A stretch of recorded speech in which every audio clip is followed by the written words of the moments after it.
Մի խելոք պարկեշտ առաքինիկին կրակներ ընկել հարսների ձեռքին, ինչ էլ որ աներ, դժգոհ էին մնում, չնչին մի բանից, վիճում ու կռվում, բոլոր գործերը կեսուրն էր անում, նա առավոտյան շուտ էր արթնանում, մաքրում, լվանում, ճաշ էր պատրաստում, թոռներին սիրով, պահում, խնամում, հարսների համար միշտ սուրճ էր եփում, բայց նրանք էլի պատճառ էին գտնում, խեղճ կնոջ հոգին անվերջ պղտորում, մեծ հարսն ասում էր, դու ինձ չես սիրում, և սերով սուրճը նրան ես լցնում, փոքրն էլ կողքից ծուռումուռ նայում, թե թանձր սուրճը մեծն է վայելում, երեսից ջուրն է ինձ բաժին հասնում, ու իմ խմածից բան չեմ հասկանում,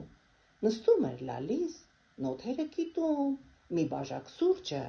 հարամ էր անում, ու ժամեր էր պետք նրանց համոզել, որ սուրճը խառնել ու նոր էր լցրել, հաճախ չէին ուտում ճաշերը եփած, հեռու էին վանում ամանը լցրած,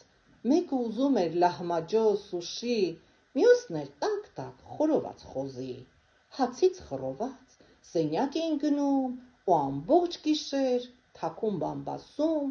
ամուսինների ականջը լցնում, թե իրենք միշտ էլ քաղցած են քնում,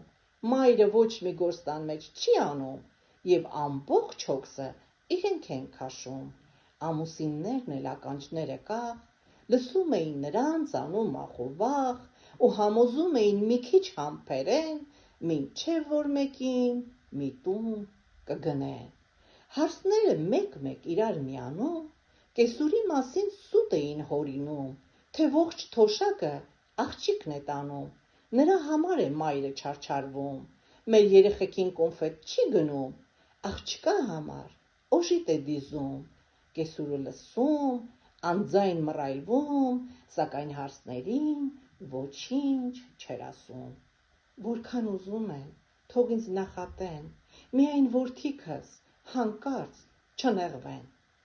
այդ միությունն էլ երկար չէր տևում, պատճառ էին գտնում ու էլի կռվում, փնթի ու ծույլ էին իրար անվանում, ամուսիններին իրար դեմ լարում, տունը դարձրել էին մի մեծ կռվի բում, ապրում էին անհոգ, խանում ու խաթում, մի օր էլ այդպես կռվի ժամանակ, քաշեցին իրար, կպան սեղանին ու մրգամանը փշուր դարձրեցին, այն հիշատակ էր կեսուրին մորից ու նրա համար թանկ էր ամենից, մի պահ կանգ առան, իրար նայեցին ու մեղքը իրար վրա գցեցին, երբ մրգամանը կեսուրը տեսավ, մի հոգոց հանեց, տեղում քարացավ, հին էր ու անպետք, մեծ հարսը ասաց, փոքրն էր թույնով, թե դարն էր անցած, ավելորդ տեղ էր տանը գրավում, երբ հույր էին գալիս, շատ էին կամաչում, մեծ հարսն էր գլխով մի նշան արեց, ու մրգամանը անպետք համարեց, կեսուրը անձայն իր սենյակ մտավ, վեճերից հոգնած, նա էլ դուրս չեկավ, տունը վերածվեց մի աղբանոցի, թափթփված հագուստ, ամենտեղ փոշի,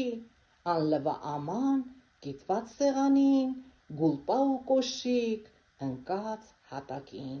հեռախոսներն էլ հարսների ձեռքին, բողոք էին անում իրենց մայրերին, թե կեսուրը տան գործը չի անում ու ոչ մի բանում իրենց չի օգնում,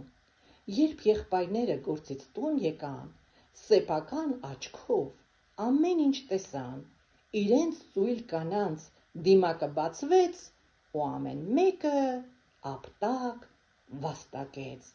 զայրույթից նրանք բարձր գոռացին, չենք ուզում ձեզ պես փնթի ու ծույլ կին, գնում ենք գտնենք ձեզանից լավին, հարսները վախով իրար նայեցին, արագ դեպի տուն նրանք վազեցին, մի քանի ժամում գործերն արեցին, իրենք իրենցից շատ գոհ մնացին, մինչև մեծ հարսը ճաշը պատրաստեց, փոքրը գնաց, մրգաման գնեց, ու երեկոյան սեղան գցեցին, հաշտ ու համերաշխ, սիրով ընթրեցին, կեսուրը նրանց ներեց ու գովեց, ու մի ասացվածք իր միտքը բերեց, որտեղ որ լինի վիճաբանություն, սա մին է տալիս